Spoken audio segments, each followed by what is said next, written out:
Hello and welcome back to the Pokemonathon, where we're going to be taking a look at all of the brand new Pokemon toys put out by Wicked Cool. And here we are with the final thing that Wicked Cool has sent me for the time being. These are the Pop Action Pokeball figures. Now what they are is they're actually a recreation of an old Jack-specific toy where you have this hanging chain here that attaches onto your finger like a yo-yo, and what you do is when you cast it forward, the ball opens, and it is intended to unleash these little plush Pokemon inside of them. Now, like I said, these things have been around since Jack-specific. I don't have the old ball, but I do have one of the old plushes in the form of a Ralts. You can kind of see this Ralts here, not the best at standing up, and that's because it's understuffed in order to fit inside of the Pokeball. Another interesting thing about the old Jack-specific ones is that rather than being on the back of the ball, the lever was actually on the bottom, so you couldn't do anything like posture the Pokeball like this for display, which is, you know, a lot of the things that I like about these Wicked Cool toys are these little touches such as this. You have this ball, which can be placed face up for display. They have, like, the stuffed Pokeballs that always land face up. It's a really nice little thing. I have two of them here. I have Poplio and I have Litten. The other two are, as you might expect, Pikachu and Rowlet. There are only 4 so far, and they are $13 a piece. So let's take a bit of a closer look at Poplio here. One thing I really like about these is, rather than the just sort of chunks of fabric that they used in the old Jack-specific one, this one actually has like a little circle of paint for the mouth. The patterns, the actual designs of the character, the mouth, the eyes, these are actually dyed into the fabric. They are part of the fabric's pattern. The fabric itself, unlike most plush, which is made with like sort of a fuzzy fleece, it's instead a very, very lightly brushed tricot, probably polyester. And I love how this plush actually looks. It's a very precise design with how it's all done. You can sort of see the mouth there, the eyes. It's even got the whiskers. It's got the little toes. It's a very basic pattern, and we have a felt ring around the to make up the Poplio's collar there. It's a really, really nice design. I absolutely love these designs. Honestly, I would, if they sold these plushes by themselves or as like some sort of like blind pack, like there are some plush blind pack these days, I would totally go for it. I like that they didn't go for like the glass eyes that you normally see on plushes of this size, you know, the kind that they do like Ty's Beanie Boos or the Surprisimals. They use sort of the plastic, the pseudo glass eyes. Instead, they just kind of print it on the fabric, and I like that. I think that's really charming. Pokemon plush are always popular, and these look great. I haven't really seen Pokemon miniature plush this popular since, well, since Burger King. Okay, I'm sure that fired a few synapses of any of you older folks who are watching this. This is the actual Snorlax Burger King plush. Yeah, see there it is, the Burger King label right there. This is the Burger King plush from oh man, back turn the millennium, back when Pokemon was first a big fad, and they had this great commercial where somebody whispers the word Pokemon and like hundreds of kids appear over the horizon.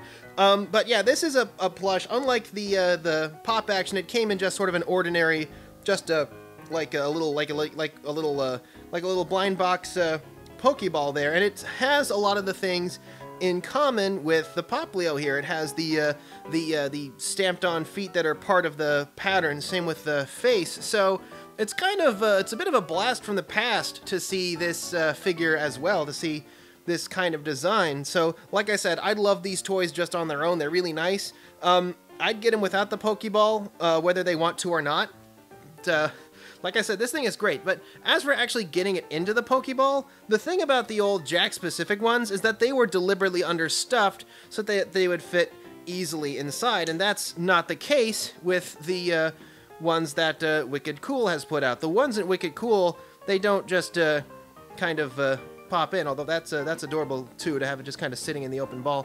But what you have to do is you actually have to squish it down to get it to fit in there. The problem is that since it pushes against the ball, it'll kind of loosen this latch, so you want to stuff it in a way that's actually pushing the latch outward so that it'll, when you close the ball, it'll actually stay shut. That can be a bit of a challenge, but it's not so hard. The idea is that when it opens up, out it springs. So yeah, that's a look at the Pop Action Pokeball. I really love the design.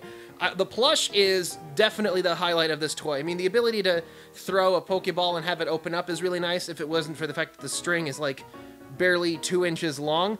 That, and because it includes this Pokeball, it matches the price point of standard plush. Now, they didn't send me any standard plush, but that's probably because the plush line is the one Pokemon product that doesn't need any help. Pokemon plush are by far the most popular toy out there because they're usually large and economical.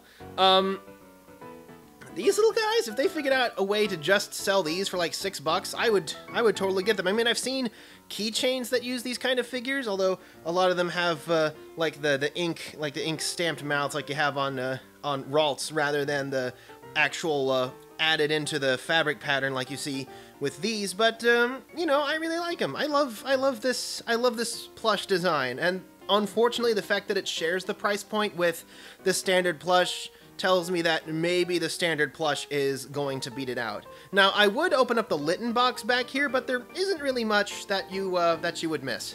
I mean, just looking at Litten in the box, it works largely the same way. Everything is rendered dyed into the fabric, which is something that actually increases its helps increase its durability as well. Maybe not so much as like having like hard, you know, fabric like stitched on there, but for a fairly economical plush, it does look really nice.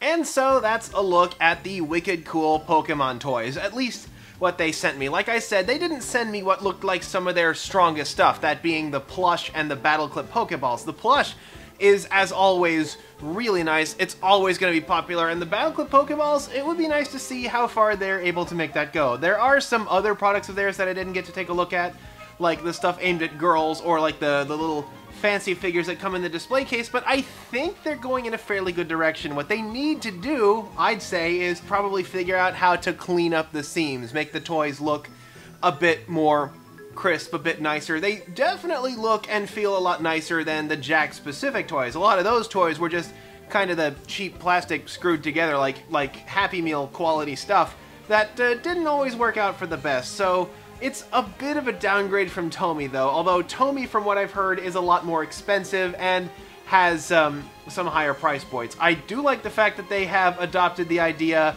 of including different sized Pokemon in the different price points. That is something that I think Tomy started to do towards the end, but it looks like Wicked Cool has made that part of their central policy, so you can get like 2 small Pokemon or 1 big Pokemon depending on how they do it. It will be interesting to see. Pokemon, now that I think about it, that Snorlax reminded me that Pokemon is over 20 years old at this point. A lot of the people who grew up on Pokemon played the old games. These days, they're old enough to have their own kids, and I have seen Pokemon used as a way for them to bond. I'm seeing parents who take their kids out to go play Pokemon Go. I'm seeing parents who enjoy the card game, and if toys like this done right, they could be a fantastic way to accomplish that as well. Might be something to keep in mind for the future. Man, now I feel like going on a nostalgic trip, you know? So, in order to squeeze one more day out of this little Pokemonathon, I am going to introduce something very special that I like to do when it comes to playing games of old Pokemon. Until next time we're going to be doing how to best replay a Pokemon game. This is Kodak signing off.